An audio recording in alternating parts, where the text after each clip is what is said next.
কুমিল্লার দ্বিতীয় বিশ্বযুদ্ধের যে নিহতদের যে কবর আছে সেই কবরস্থানে।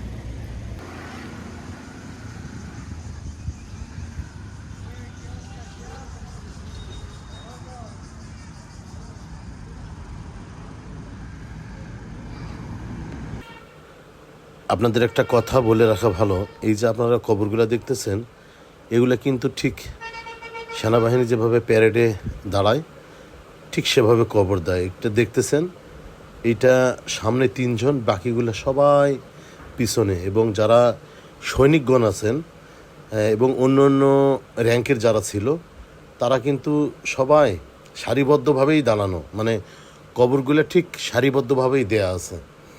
আর এটা দেখতেছেন, এখানে পুষ্প অর্পণ করার জন্য একটা সুন্দর একটা স্মৃতিস্তম্ভ করা আছে।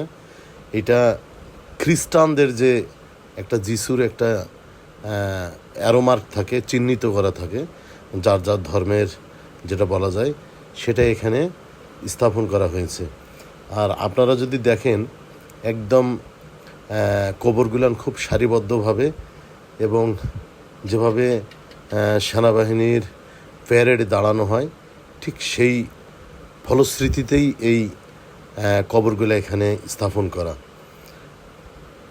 আপনারা এখানে জেনে রাখবেন, এখানে শুধু বাংলাদেশের মানুষ নয়, এখানে সারা পৃথিবী থেকে মানুষ আসে আত্মার মাগফেরাত কামনা করতে, অর্থাৎ তাদের আত্মার শান্তির জন্য কিছু একটা বাণী বলতে। এটা হচ্ছে দ্বিতীয় বিশ্বযুদ্ধের একটা স্মৃতি। আপনারাও আসতে পারেন এবং এসে এই ইংরেজদের কবরগুলো দেখে যেতে পারেন।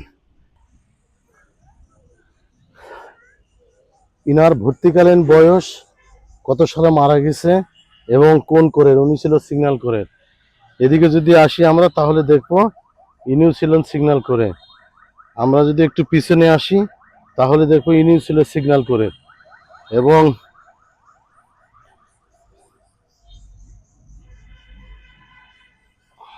দেখেন, এখানে আবার হিন্দিতে লেখা,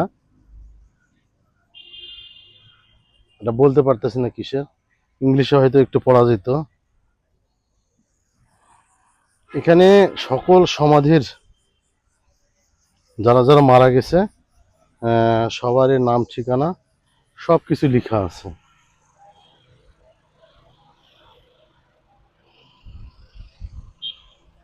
এই জায়গায় অনেক লোকজন ঘুরতে আসে, এবং বাংলাদেশ শুধু না, বিশ্বের বিভিন্ন প্রান্ত থেকে এখানে ঘুরতে আসে। এই যে দ্বিতীয় বিশ্বযুদ্ধের যারা নিহত হয়েছেন তাদের কবরটা একটু দেখতে, অথবা এটা একটা স্মৃতি জায়গা হিসাবে সবাই রেখে দিয়েছে।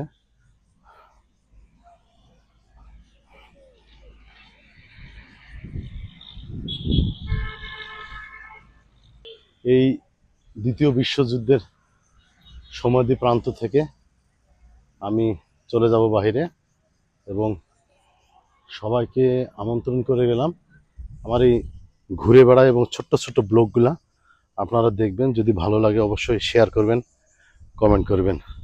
ধন্যবাদ সবাইকে। আসসালামু আলাইকুম।